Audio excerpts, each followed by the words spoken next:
माणूस जेव्हा जगाचा निरोप घेतो तेव्हा सगळे त्याला सोडायला येतात, सोबत कुणीच येत नाही.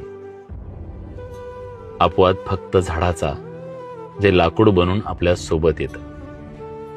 अंगा खांद्यावरचे सगळे पक्षी सोडून, घरटी मोडून आणि मोहमाया सगळं सोडून चितेवर आपल्यासोबत फक्त लाकूड जळत राहतं. त्यामुळे या जगात झाडा इतकं निष्ठावान कोणीच नाही, जे आयुष्यभर आपल्याला श्वास देतं आणि श्वास थांबल्यावरही शेवटपर्यंत आपल्यासोबत जळत राहतं, आपल्याला साथ देत राहतं. किमान त्यामुळे तरी आपण एक झाड लावलं पाहिजे मित्र.